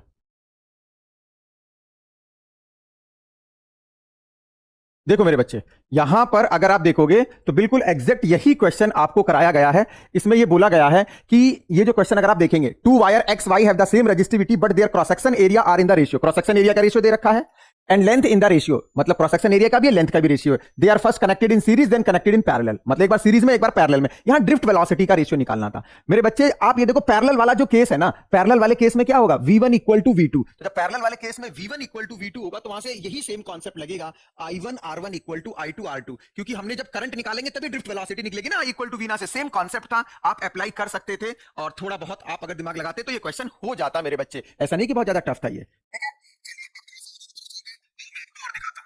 चलो और दिखाता हूं मैं आपको। अब चलते हैं क्वेश्चन नंबर 20 की तरफ। 20 में क्या बोला गया है, radiation of two frequency are incident on a metal surface और work function 2 electron volt 1 by 1। These energy of their photon are 2.5 eV and 4.5 eV। Work function दे रखा है और उसके बाद आपको 2 फोटोन की एनर्जी दे रखी है। Find the ratio of maximum speed, maximum speed का रेशियो बताना है भाई। तो देखना जरा, आप काइनेटिक एनर्जी वाला कॉन्सेप्ट अगर आप निकालते तो बहुत सिंपल था ना, यहां से भाई कितना हो जाता, काइनेटिक एनर्जी जो होती मेरे बच्चे समझो जरा, आपको स्पीड का ही तो रेशियो निकालना है। तो स्पीड का रेशियो मेरे बच्चे कैसे निकलता है, इसमें स्पीड का जो रेशियो निकलता है simple, half m v square equal to total energy E minus का वर्क फंक्शन। टोटल एनर्जी आपको दे रखी है, पहले केस में कितना 2.5, दूसरे केस में 4.5, वर्क फंक्शन 2 eV। यहां से 2 रेशियो आ जाता भाई, पहले का निकालते दूसरे का निकालते आसानी से आ जाता। अब देखना जरा ये क्वेश्चन कहां कराया गया है। अगर आप हमारा डुअल नेचर का टॉप 30 वाला सेशन देखें इसमें, जिसमें हम लोगों ने मेरे बच्चे क्या किया था, इसमें डुअल नेचर के मैंने कुछ क्वेश्चंस कराए थे और वो क्वेश्चंस जो थे, बस मैंने 30 ही तो क्वेश्चन कराए थे यार डुअल नेचर के, और उसी में से सारी चीजें आपको मिलेंगी। आप डुअल नेचर का वन शॉट ओपन करिए भाई, डुअल नेचर का जब आप वन शॉट ओपन करेंगे तो आपको ये सारे क्वेश्चंस मिलेंगे जो हम लोगों ने सॉल्व किए हैं। आइए जरा, आइए देखते हैं भाई। ये देखिए डुअल नेचर का हमारा जो न्यूमेरिकल वाला सेक्शन है, इसको आप स्क्रॉल करके लेकर आइए मेरे बच्चे 44। थोड़ा सा मेरे को बार बार देखना पड़ रहा है टाइम पर, बिकॉज मैंने ये होमवर्क कर रखा है जिससे आपको एग्जैक्ट चीजें दिखाई जाएं। 40 पर कर लीजिए, जस्ट वेट, ये एक एड सेशन है। देखो भाई सीधे आप इसको 40 पर लेकर आओ। देखना मेरे बच्चे, अभी जो क्वेश्चन आएगा आपकी स्क्रीन पर, देखो ये कौन सा क्वेश्चन है, सेम कंसेप्ट लगेगा इसमें। इन्होंने आपकी बार फ्रीक्वेंसी नहीं, सॉरी एनर्जी नहीं देकर फ्रीक्वेंसी दे रखी है, लेकिन कंसेप्ट हमारा सेम लग रहा है। Find the ratio of velocity v1 v2, same concept find out करना है। आप देख सकते हो, आसानी से कर सकते थे। Half m v1 square equal to total energy minus work function. इस वाले क्वेश्चन में एनर्जी फ्रीक्वेंसी के टर्म में दे रखी थी, आसानी से आप इसको कर सकते थे। बिल्कुल सेम कंसेप्ट पर न्यूमेरिकल है। बताओ आप कहां टफ है, मेरे को ये बताओ ना कि ये चीजें आपकी करी हुई नहीं है, सेम कंसेप्ट चल रहा है वहां पर। ठीक है, अब इसी तरीके से दूसरा करेंगे, डिवाइड कर देंगे। चलिए आगे की तरफ दिखाता हूं मैं आपको। नेक्स्ट मैं आपको दिखाता हूं मेरे बच्चे 19 में क्या है मेरे बच्चे, 2 convex lens A and B each of focal length 10 centimetre are mounted on optical bench at 50 centimetre and 70 centimetre. मतलब 2 जगह रखे हुए हैं, 50 सेंटीमीटर 70, मतलब दोनों के बीच का गैप 20 है। An object is mounted at 20 centimetre. Find the nature and position of the final image form by this combination. अब देखो मेरे बच्चे, अगर आप इस क्वेश्चन को समझने की कोशिश करो जरा, ये क्या है, ये वाला क्वेश्चन है भाई। 2 आपके पास कौन से लेंस हैं, कन्वेक्स लेंस है ए और बी। देखो ये आपके पास एक ए है और ये आपके पास एक बी है। ऑप्टिकल बेंच पर इन दोनों के बीच का सेपरेशन कितना बैठेगा, ये 50 है ये 70 है, तो इनके बीच का सेपरेशन 20 हो जाएगा भाई। इनके बीच का सेपरेशन 20। ऑब्जेक्ट रखा हुआ कहां पर, 20 सेंटीमीटर पर, मतलब यहां से 30 सेंटीमीटर बैठेगा, क्योंकि वो ऑब्जेक्ट जो है यहां से 30 सेंटीमीटर के डिस्टेंस पर है। अब आपको ये बोला गया कि फाइनल इमेज बता दो। सिंपल सी बात है यार, पहले ऑब्जेक्ट की जो इमेज बनेगी पहले लेंस से, वो दूसरे वाले के लिए ऑब्जेक्ट का काम करेगी, दूसरे का ऑब्जेक्ट फाइनल इमेज बनेगा। देखो मैं दिखाता हूं ये क्वेश्चन कहां कराया मैंने जब लेंस के क्वेश्चन कराए थे मेरे बच्चे, चलिए हमारे वीडियो सेशन में लेंस के जब आप क्वेश्चंस देखेंगे आप प्लीज, तो आप इसमें आइए जरा। आप जब आप हमारा जो वीडियो है इसमें लेंस वाला सेशन ओपन करिए। लेंस का एक लेक्चर मैंने अपलोड किया था मेरे बच्चे, और जब आप लेंस के लेक्चर में जाएंगे, देखिए इसमें आप इसको स्क्रॉल करके लेकर आइए भाई 244 पर। 244 पर जब आप लेकर आएंगे स्क्रॉल करके मेरे बच्चे, देखिए एग्जैक्ट इसी टाइप के ये क्वेश्चंस कराए गए हैं सारे के सारे, आप देख सकते हैं भाई। ये क्वेश्चन, इसमें यही लॉजिक बताया गया है, आप आसानी से देख सकते हैं। इसमें एक ऑब्जेक्ट की जो इमेज होती है वो दूसरे वाले के लिए ऑब्जेक्ट का काम करती है, और फिर सेकंड के इस तरीके से ये सीक्वेंस वाले क्वेश्चंस हैं, बिल्कुल सेम कंसेप्ट पर है। कर सकते थे इसको भी, कहां टफ है आप मुझे बताओ ना, कि ये चीजें आप लोग बिल्कुल जिस दिन से पेपर हुआ है कि बड़ा टफ आया है, बड़ा टफ आया, कहां टफ आया है। जब आप नहीं पढ़ोगे, कम टाइम में अगर सोचोगे ज्यादा चीजें हो जाएं, तो वो ऐसा ही होगा। चलिए आगे की तरफ चलते हैं और मैं आपको दिखाता हूं भाई, और मैं आपको दिखाता हूं 18 क्वेश्चन को। देखिए भाई, अब 18 क्वेश्चन को अगर आप देखेंगे ना, show that refraction of light wave at plane interface using Huygens principle and prove Snell's law. सीधा सीधा क्वेश्चन है यार, ये सीधा सीधा क्वेश्चन है। और अगर आप इसमें देखेंगे मेरे बच्चे, इसको मैंने वेव ऑप्टिक्स का वन शॉट ओपन करिए, वेव ऑप्टिक्स का वन शॉट ओपन करेंगे ना, तो आपको आसानी से डेरिवेशन जाएगी, आपको ये आसानी से डेरिवेशन मिल जाएगी। किस पॉइंट पर है ये, अगर आप इसको स्क्रॉल करके 48 पर लेकर जाएंगे, 48 पर अगर आप इसको स्क्रॉल करके लेकर जाएंगे तो आपको ये आसानी से मिल जाएगा देखने को। मैं सारी चीजें लाइव आपको करके दिखा रहा हूं, जिससे सारी चीजें आपको ऐसा ना लगे कि यार ये चीजें हम लोगों ने नहीं पढ़ी थी और एग्जाम में आया। प्लीज आप देखिए जरा, देखिए जल्दी से स्क्रीन पर क्या चल रहा है। ये स्क्रीन पर ये क्या बताया गया, refraction on the basis of wave theory of light, पूरा टॉपिक एक्सप्लेन किया गया, स्नेल्स लॉ प्रूफ किया गया है। किसके बिहाफ पर, इसके भी यहां पर वेव थ्योरी ऑफ लाइट और हाइगेन्स प्रिंसिपल, आसानी से हो जाता मेरे बच्चे। ठीक है, अब आ जाओ 17 पर। 17 में क्या है भाई, 17 को देखो हो जाएगा ये। अब आइए, सभी का लिंक मैं डिस्क्रिप्शन में शेयर कर दूंगा, आप वहां से देख सकते हैं। इसको देखिए अब, the threshold voltage of silicon diode is 0.7.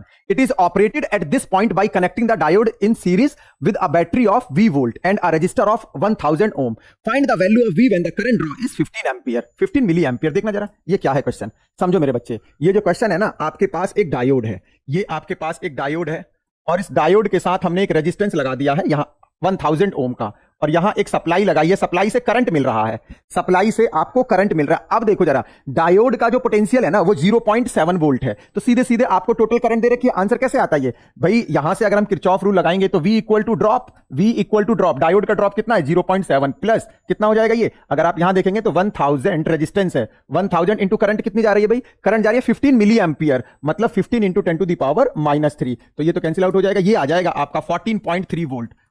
हम लोगों ने बिल्कुल यही क्वेश्चन किया है, 14.3 वोल्ट। देखो जरा इधर मैं अभी दिखाता हूं आपको, आप सेमीकंडक्टर का वन शॉट लेकर आइए, सेमीकंडक्टर का वन शॉट लेकर आइए मेरे बच्चे, और सेमीकंडक्टर का जब वन शॉट लाएंगे तो उसमें आपको क्या करना है, न्यूमेरिकल सेक्शन में जाना है, और ये न्यूमेरिकल आपको मिलेगा मेरे बच्चे कितने पर, 2 आवर 42 मिनट पर आइए आप वीडियो सेक्शन में चलिए मेरे बच्चे, और जब आप वीडियो सेक्शन में चलेंगे तो 2 आवर 40, देखो ये रहा हमारा वेव ऑप्टिक्स का वन शॉट, सॉरी वेव नहीं, सेमीकंडक्टर का वन शॉट देखना है ना, सेमीकंडक्टर से था ये क्वेश्चन। आइए देखो ये रहा, अभी मैं आपको दिखाता हूं मेरे बच्चे कि किस जगह ये क्वेश्चन कराया गया है। 2 आवर 42 मिनट, 2 आवर 42 मिनट पर ये क्वेश्चन जो है एग्जैक्ट ऐसा ही क्वेश्चन कराया गया है। अगर आप इस वीडियो को सुनेंगे तो उसमें बोला भी गया है कि डायोड का अगर ड्रॉप दिया जाए तो डायोड का ड्रॉप दिया जाए तो केवीएल लगाकर वहां पर आप आसानी से कर सकते थे। एग्जैक्ट यही क्वेश्चन आपके स्क्रीन पर अब आएगा, देखिए जरा, देखो ये जो क्वेश्चन है मेरे बच्चे बिल्कुल सेम कंसेप्ट पर है, बाइसिंग पहचान कर, सेम कंसेप्ट पर है, बिल्कुल ऐसा ही क्वेश्चन है ये। इसमें डायोड आइडियल दिया था, और जब मैं ये पढ़ा रहा हूं तो मैंने बोला है, आप इस वीडियो को सुन सकते हैं कि अगर डायोड का ड्रॉप दिया जाए तो डायोड का ड्रॉप भी लेना है, तो इस क्वेश्चन में डायोड का ड्रॉप दिया। कहां टफ है, आप मुझे बस ये बताइए कि यार यहां से क्वेश्चन टफ थे,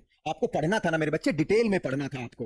चलिए आगे की तरफ चलते हैं। अब जो है इसके बाद मेरे बच्चे ये जो एमसीक्यू क्वेश्चंस हैं कुछ, इनको मैं जल्दी जल्दी बता दे रहा हूं, और इनका लिंक मैं डिस्क्रिप्शन में शेयर कर दूंगा, आप वहां से देख लेना, जो इनका लिंक होगा वो डिस्क्रिप्शन में शेयर कर दिया जाएगा, वहां से देख सकते हैं। एक एक असर्शन कहां बताया है, रीजन कहां बताया है। पहले में क्या है 16 में, in a semiconductor diode the thickness of depletion layer is not fix, बिल्कुल सही बात है, डिप्लीशन लेयर की थिकनेस फिक्स थोड़ी होती है, जब बाइसिंग करते हैं तो अलग अलग हो जाता है इसका impact. Thickness of depletion layer in a semiconductor devices depends upon many factors such as biasing of the semiconductor, बिल्कुल सही बात है, असर्शन भी सही है, रीजन भी सही, विद एक्सप्लेनेशन सही है।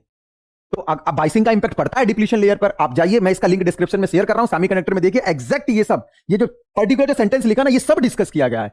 चलिए मेरे बच्चे अब आइए जरा next. In Bohr model of hydrogen atom the angular momentum of an electron in nth orbit is proportional to the square root of its orbit. आसानी से कर सकते थे इसको, देखना भाई, इसको ये इसमें क्या बोला गया है, बोहर का जो मॉडल है, बोहर का मॉडल का जो एंगुलर मोमेंटम है, एंगुलर मोमेंटम क्या बोला गया है, स्क्वायर रूट। अब देखो एंगुलर मोमेंटम होता क्या है, L इक्वल टू mvr होता है, mvr होता है एंगुलर मोमेंटम। अब चलिए रेडियस के टर्म में आपको निकालना है, तो यहां वेलोसिटी की वैल्यू निकाल कर रख दो पहले पोस्टुलेट से, पहले पोस्टुलेट से सब क्यों सिखाया गया है, kze square upon r square equal to कितना, mv स्क्वायर बाई r। अगर आप यहां से वेलोसिटी निकालेंगे मेरे बच्चे तो वेलोसिटी की वैल्यू क्या होगी, v इक्वल टू कितना, v equal to under root kze square upon कितना मेरे बच्चे, ये हो जाएगा अपॉन r। इसकी वैल्यू को जब आप यहां चिपकाएंगे तो m अंडर रूट कितना kze square upon r into r, तो हाफ r से हाफ r कट जाएगा, यहां बस हाफ r बचेगा, so l is directly proportional to r। बिल्कुल सही था असर्शन। रीजन में देखिए, according to Bohr model electron can jump to its nearest orbit only, बिल्कुल गलत है यार, ये बोला गया कहीं भी जा सकता है वो, जितनी आप एनर्जी डिफरेंस देंगे ग्राउंड स्टेट से इंफिनिटी स्टेट तक जा सकता था वो। तो मेरे बच्चे ये रीजन गलत है, असर्शन का स्टेटमेंट बिल्कुल सही है, ये भी बातें बता रखी है। आप जाइए डिस्क्रिप्शन में, इसका मैंने लिंक शेयर कर रखा है, किस पॉइंट पर मैंने बताया है, और आप देखिए वहां से, तब आपको एहसास होगा। यहां पर आइए मेरे बच्चे, an ideal step down transformer the electric energy is not lost, मतलब आइडियल ट्रांसफार्मर है तो एनर्जी का तो लॉस होना ही नहीं है। इसका भी लिंक मैं ग्रुप कह रहा हूं, डिस्क्रिप्शन में मैंने शेयर कर दिया। आप जाइए, एग्जैक्ट ये सेंटेंस बोला गया। अरे भैया पावर कब डाला जाता है? ईएस आईएस जो है वो आपके ईपी आईपी के इक्वल डाला जाता है। कब? जब एनर्जी का लॉस ना हो, आइडियल कंडीशन मानकर चलें। तो यहां से निकल कर आता है मेरे बच्चे ES upon EP equal to कितना? ये आ जाएगा आईपी अपॉन आईएस। तो अगर स्टेप डाउन है तो वोल्टेज कम होता है, लेकिन करंट जो होती है वो ज्यादा हो जाती है। बिल्कुल सेम बात है in step down transformer, voltage decreases but the current increases. बिल्कुल सही बात है, असर्शन सही, रीजन सही। और आइडियल ट्रांसफार्मर में अगर एनर्जी सेम है तो भैया दोनों का प्रोडक्ट करना पड़ेगा, तो विद एक्सप्लेनेशन है, कोई दिक्कत नहीं है इसमें। इसी तरीके से मेरे बच्चे थोड़ा सा और आगे की तरफ चलिए जरा आप। ये सब इसका भी मैंने लिंक डिस्क्रिप्शन में शेयर कर दिया, किस पॉइंट पर जाकर आपको मिलेगा ये। अब आप इसको देखिए, out of infra and radio wave, the radio wave shows more diffraction effect. भैया जो इंफ्रा और रेडियो होता है, इसमें क्या बोला गया? The radio waves shows more diffraction effect. बिल्कुल सही बात है यार, रेडियो वेव का जो वेवलेंथ है वो इंफ्रा से ज्यादा होगा, तो इंफ्रा से ज्यादा होगा तो ये ज्यादा डिफ्लेक्शन होगा। Radio wave have greater frequency than infrared. भैया रेडियो की फ्रीक्वेंसी ज्यादा नहीं होती है, रेडियो की वेवलेंथ ज्यादा होती है। असर्शन ठीक था, रीजन गलत था इसमें। ठीक है, ये भी चीजें मैं लिंक डिस्क्रिप्शन में शेयर कर रहा हूं, आप जाइए और देखिए तुरंत, टाइम के साथ मैंने मेंशन किया है। अब आइए जरा इसमें देखिए, साफ साफ पता चल रहा है। कहां टफ है आप मुझे बताइए। ग्राउंड स्टेट में -13.6 है, वो ये कह रहा है कहां पर माइनस का 0.544 होगा। आप जाइए ग्रुप में, मतलब डिस्क्रिप्शन में मैंने लिंक शेयर कर रखा है, देखिए n इक्वल टू 5 आएगा। जब आप 5 पुट करेंगे तो यही आंसर आएगा, आप देख सकते हैं। नेक्स्ट है, when the resistance measured between P and N ends of PN junction diode is high, it can act as a. अगर भैया रेजिस्टेंस हाई है तो वो रेजिस्टर की तरह काम कर रहा है, करंट को अपोज कर रहा है, तो आप उसको कैसे यूज करेंगे? As a resistor. इसका भी डिस्कशन है। अब देखिए भाई, ये वाला समझिए जरा, ये इलेक्ट्रिक फील्ड लाइंस, ये मैंने लाइव सेशन में बताया था, आप वहां से जाकर देख सकते थे। आप जाइए और वहां से जाकर देखिए इसको भी। Which one of the following statement is correct? Electric field due to static charge. भैया इलेक्ट्रिक फील्ड जो पहला बोला गया, conservative and field lines do not form close loop. भैया फील्ड लाइन क्लोज लूप नहीं करती है, तो पहला सही है बिल्कुल। Conservative and field lines form close loop. भैया क्लोज लूप नहीं होता है, तो पहला ऑप्शन इसका सही है। ये भी डिस्कशन हुआ, आप जाइए। और ये तो मैंने पढ़ाते टाइम बहुत बार डिस्कस किया है मेरे बच्चे, आप जाकर देख सकते हैं। मैं लिंक को शेयर कर रहा हूं कि जब किसी लेंस को किसी लिक्विड में डाला जाता है तो उसकी फोकल लेंथ बदल जाती है, लेकिन जब किसी मिरर को डालते हैं तो नहीं बदलती। बहुत बार क्लास में पूछा गया, ऑफलाइन सेशन में, ऑनलाइन सेशन में बहुत बार पूछा गया, क्योंकि मिरर की फोकल लेंथ r/2 होती है। ठीक है मेरे बच्चे, इसी तरीके से इसमें देखिए जरा, atomic spectral line of hydrogen atom are incident on a zinc surface. भैया जब जिंक पर आप डालोगे ना, तो जिंक पर कौन सा फोटोइलेक्ट्रिक एमिशन होता है? आप जाइए, इसका भी लिंक मैं डिस्क्रिप्शन में शेयर कर रहा हूं, और आप वहां से देखिए कि मैंने कहां ये बता रखा है। ये अगर आप जिंक की बात करेंगे तो जिंक पर यूवी लाइट डाली जाती है फोटोइलेक्ट्रिक एमिशन के लिए, और वो यूवी जो होता है वो लाइमन सीरीज के लिए होता है, तो इसका ऑप्शन लाइमन सीरीज चला जाता। एक ही तो क्वेश्चन कराया था मैंने इसी जनरेटर पर, सिंपल, ये एनसीईआरटी की प्रॉब्लम है। एक ही क्वेश्चन कराया था, NaB ओमेगा, सीधे सीधे NaB ओमेगा लगाना था, आंसर आ जाता। ठीक है, ये वाला क्वेश्चन मैंने अभी आपको थोड़ी देर पहले भी 3 नंबर में दिखाया था कि किसी कंडक्टर की वजह से किसी पॉइंट पर मैग्नेटिक फील्ड कैसे आएगा। ये वाला क्वेश्चन देखिए भाई, इसका भी लिंक मैंने डिस्क्रिप्शन में शेयर कर दिया है। इसमें आपको 2 कॉइल दे रखी है, दोनों का इंडक्टेंस निकालिए मेरे बच्चे, दोनों का आप इंडक्टेंस निकालिए। आप L1 करिए मेरे बच्चे, L1 की वैल्यू निकालिए, L2 की वैल्यू निकालिए। अगर आपको देखना है तो मैं लिंक डिस्क्रिप्शन में शेयर कर रहा हूं, आप वहां से जाकर देख लीजिए। और आप म्यूचुअल इंडक्शन निकालेंगे तो इसमें एरिया छोटा वाला लेंगे, और जब आप इसमें क्या करेंगे, आपको क्या फाइंड आउट करना है? आपको फाइंड आउट करना है the ratio of self inductance of inner solenoid to the mutual inductance. L2 upon जब आप m करेंगे ना, तो इसका आंसर आ जाएगा मेरे बच्चे N2 अपॉन N1। अगर आप सॉल्व करेंगे तो ये N2 अपॉन N1 एग्जैक्ट देखने को मिलेगा। ये भी क्वेश्चन सीधे सीधे कराया हुआ है, आप जाकर देख सकते हैं। इसी तरीके से मेरे बच्चे थोड़ा सा आगे की तरफ चलते हैं, और मैं आपको कुछ क्वेश्चन से इनको दिखा देता हूं। डायामैग्नेटिक सब्सटेंस, सबको पता है यार, ये स्ट्रॉन्ग मैग्नेटिक फील्ड में रखने से भागते हैं, ये वीक मैग्नेटाइज होते हैं, ये अपोजिट डायरेक्शन में, तो क्या करेंगे? रिपेल करेंगे, दोनों रिपेल हो जाएंगे, north pole as well as south pole से। बहुत सबको पता था, ये भी पढ़ा हुआ था हमारा, जाके देख सकते हैं, मैंने इसका भी लिंक डिस्क्रिप्शन में शेयर कर दिया है। इसी तरीके से मेरे बच्चे, आपको क्या दे रखा है? करंट का वेरिएशन दे रखा है, और आपसे क्या पूछ रहा है? आपको वोल्टेज का वेरिएशन पूछ रहा है। बिल्कुल सिंपल, इस तरीके ग्राफ वाले क्वेश्चन बहुत सारे किए हमने। देखो जरा इसमें क्या है, अगर आपको भाई करंट का वेरिएशन दे रखा है और आपको वोल्टेज का वेरिएशन बनाना है, तो आप कैसे बनाते हैं इसको? E इक्वल टू क्या होगा? -LdI/dt। बिल्कुल क्लियर है भाई। तो जब यहां से लेकर यहां तक इंक्रीज हो रहा है, तो उस केस में देखो, इसका डेरिवेटिव अगर आप करोगे तो इसका डेरिवेटिव क्या आएगा? इसका डेरिवेटिव जो आएगा वो कांस्टेंट आएगा, लीनियर। तो सिंपल सी बात है, अगर आप इसमें जाते तो ये वाला ग्राफ आपका 100% सही होता, आसानी से आप कर सकते थे भाई, बहुत सिंपल। इसी तरीके से आइए जरा, अब सबका मैं लिंक डिस्क्रिप्शन में शेयर कर रहा हूं, आप वहां से देखिए। ये वाला देखिए भाई, ये आपका बहुत सिंपल प्रॉब्लम है, और इस कंसेप्ट पर आया था आपको इंटरनल रेजिस्टेंस का जो कंसेप्ट है मेरे बच्चे, इंटरनल रेजिस्टेंस के कंसेप्ट पर है ये। इस तरीके से देखिए जरा, इंटरनल रेजिस्टेंस का कंसेप्ट क्या होता है? Small r equal to E minus V upon V into capital R। Link मैंने डिस्क्रिप्शन में शेयर कर दिया है, वैसे जाइए देखिए। ये कितना हो जाएगा भाई? R इक्वल टू, अगर आप देखेंगे E upon V -1 into capital R. आपको स्मॉल आर दे रखा है, आपको कैपिटल आर दे रखा है, आपको ई बाई वी का रेशियो पूछा गया है, और ई बाई वी का जो रेशियो आएगा वो आपका कितना आ जाएगा 1.05। इसका करेक्ट आंसर होगा। ठीक है, आसानी से। इसका भी लिंक मैंने डिस्क्रिप्शन में शेयर कर दिया है कि क्वेश्चन कहां पढ़ाया गया, कॉन्सेप्ट ये। Two identical point charge are placed at two vertices A and B. भैया दो वर्टिसेस ए और बी पर रख दिए, जिसकी ट्रायंगल की साइड कितनी है, एल है। अब इसका मतलब जब इस तरीके का क्वेश्चन है, देखो ये यहां पर एक चार्ज रख दिया और एक चार्ज यहां पर रख दिया। अब ये यहां पर इलेक्ट्रिक फील्ड बन रहा है, एक्सटर्नल इलेक्ट्रिक फील्ड। अब हमने क्या रख दिया, यहां पर एक हॉलो कंडक्टर रख दो यार। जब आप हॉलो कंडक्टर रखोगे मेरे बच्चे, तो हॉलो कंडक्टर के अंदर इलेक्ट्रिक फील्ड जीरो हो जाएगा, क्योंकि फील्ड लाइंस यहां तो जाएंगी, फिर इसके बाद यहां से निकलेंगी, तो इनसाइड फील्ड तो जीरो हो जाएगा। ये आपको बता रखा है। एक्सटर्नल इलेक्ट्रिक फील्ड में अगर आप किसी भी कंडक्टर को रखते हो तो उसके अंदर इलेक्ट्रिक फील्ड जीरो, इसका आंसर जीरो। इस तरीके से मेरे बच्चे आप इन क्वेश्चनों को कर सकते थे। कहां टफ था? टफ ये था कि आपने हर चीज को बहुत जल्दी जल्दी पढ़ने की कोशिश की थी, वहां टफ था ये। ठीक है, चलो, इसमें काफी सेट 3 के क्वेश्चंस थे, वो करा दिए। सेट 3 के 1-2 क्वेश्चंस अलग थे, वो भी आप लोग देख सकते हो। ठीक है।